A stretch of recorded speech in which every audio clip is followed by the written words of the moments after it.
Picture the internet as a building. You live on the ground floor.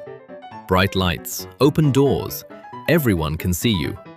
Google, YouTube, social media, all of it sitting in plain view, indexed, searchable, monitored. You have never once questioned whether there is a basement. There is a basement. And then there are stairs going down from there. The dark web is not a place you stumble into. It requires specific software, specific knowledge, and depending on how far you go, a specific willingness to pretend you did not see what you just saw. Most people who talk about it have never actually been there.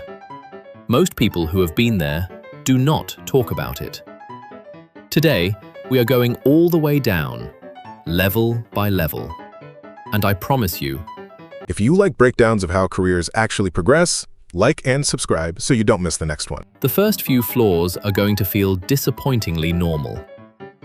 Level 1. The Curious Tourist. You downloaded a browser called Tor. It took 11 minutes. You feel like a hacker. You are not a hacker. At this level, the dark web looks like the internet did in 2003. Ugly websites, broken links, forums full of people arguing about privacy theory and government surveillance, a surprising number of cat pictures.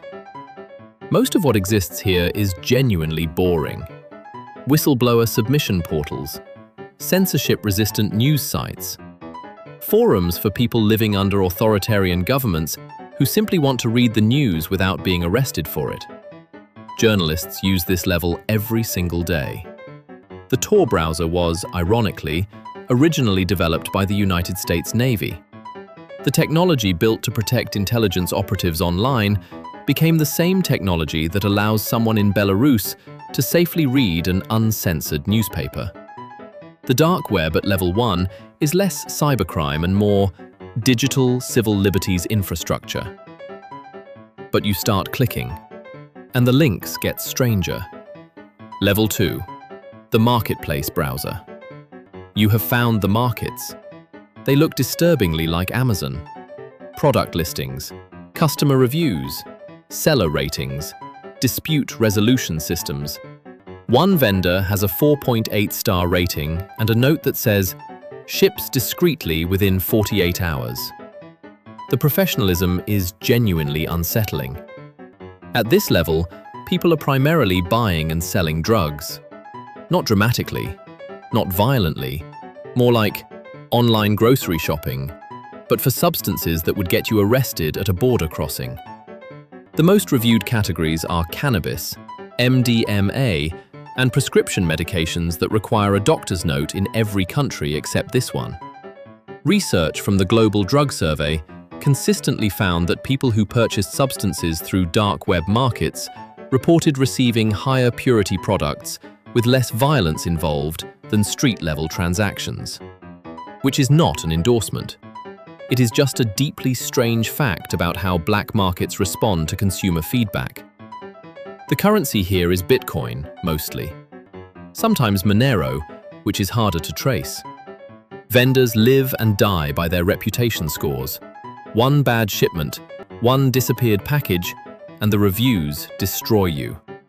It is capitalism, fully operational, in a place capitalism is not supposed to reach. You have not bought anything. You are just looking. That is what everyone says. Level 3. The Identity Economy.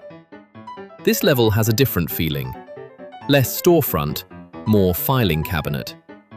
Here, the product is you, or more accurately, versions of you that can be constructed from stolen data. Fools, in the language of this world, means a complete identity package. Name, address, date of birth, social security number, bank account credentials, mother's maiden name. Sold in bulk. Priced by credit score. A fool's package for an American citizen with a credit score above 700 sells for somewhere between $15 and $40. Your entire financial identity, assembled and discounted. The scale of this market is what stops people cold. These are not single hacked accounts. These are databases. Millions of records from a single breach, sorted, filtered, and resold multiple times to multiple buyers before anyone whose data it actually is has any idea something happened. At level 3, you begin to understand that the dark web did not create identity theft. It just gave identity theft a distribution network and a rating system. Level 4, the professional services floor. You are no longer looking at products, you are looking at contractors. Hacking services, offered with professional pricing tiers, email account access, social media takedowns, corporate network infiltration quoted per project, with optional ongoing maintenance packages. One listing offers what it calls competitive intelligence solutions, which is a remarkably clean phrase for industrial espionage. There are also the things that are harder to say out loud. Contract violence. Hitman listings, most of which are scams. Researchers have investigated dozens and found that the overwhelming majority take payment and disappear. But some are not scams, and the existence of that sentence changes the atmosphere of the room considerably. Fake passports, diplomatic credentials, university degrees from real institutions printed on real paper with real-looking serial numbers. The craftsmanship is reportedly extraordinary. The ethics are not. At level 4, you begin to notice something. The people operating here are not chaos. They are organized, they have customer service, they have return policies, they are running businesses. And businesses, no matter where they operate, develop cultures, hierarchies, and internal politics. Level 5, the infrastructure layer. Most people never reach this level because most people do not know it exists as a separate thing. Level 5 is where the dark web stops being a place you visit and starts being something you maintain. This is botnets, ransomware as a service, distributed denial of service attacks sold by the hour against targets you specify. Zero-day exploits, software vulnerabilities unknown to the companies who built the software, sold to the highest bidder before the patch can ever be written. The ransomware ecosystem alone generated an estimated $1 billion in payments in a single recent year. Hospitals locked out of patient records, city governments unable to access emergency systems, schools paying in cryptocurrency to retrieve exam records. The operators at this level do not think of themselves as criminals in any traditional sense. They think of themselves as security researchers operating in an unregulated market. Some of them are disturbingly correct about that. At level 5, the targets are no longer individuals. The targets are institutions.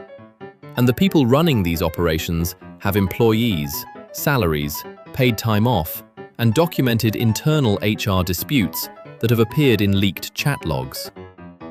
Level 6, the state-adjacent zone. Here the lines become almost impossible to draw. At this level, you are no longer certain whether the people you are looking at are criminals, intelligence assets, or both simultaneously. Nation-state actors operate in this space. Cyber weapons developed by government agencies have leaked into the dark web and been repurchased by private criminal groups who modified them and sold them back to other governments. The Eternal Blue exploit, developed by the United States National Security Agency, was stolen, leaked, and used to power WannaCry, one of the most damaging cyber attacks in history, eventually attributed to North Korea. The weapon left the armory, crossed several jurisdictions, changed ownership twice, and came back as a different war. At level 6, the dark web is not underground anymore. It is a grey zone where sovereign states, criminal enterprises, and intelligence agencies overlap so completely that distinguishing between them requires, at minimum, a security clearance most people will never have. Level 7. The point of no return. This level does not have a clean description. The content that exists here, the material that law enforcement agencies dedicate entire specialized units to, is the reason the dark web carries the reputation it does. Child exploitation networks, trafficking coordination, violence documented and distributed, things that cannot be unseen and cannot be undone.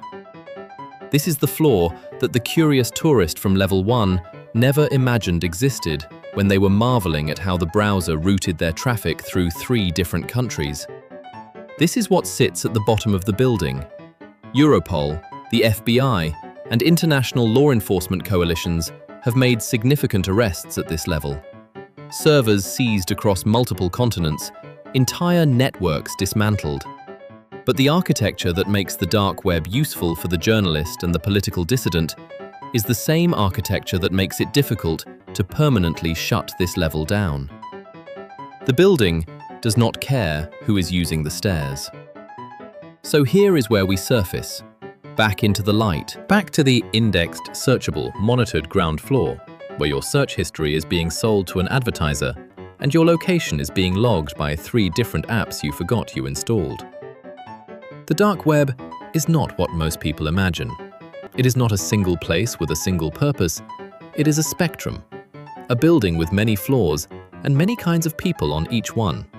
Some protecting themselves, some building something, some buying something mundane, and some doing things that should not exist anywhere. The most uncomfortable truth about the dark web is not what lives at the bottom. It is how familiar the middle floors feel. The markets, the reviews, the customer service, the professionalism. Strip away the illegality, and what you are looking at is just people behaving like people do, in a space where the usual rules decided not to show up. The basement has always been there. You just never had a reason to look for the stairs. One comment from you, one more investigation from me.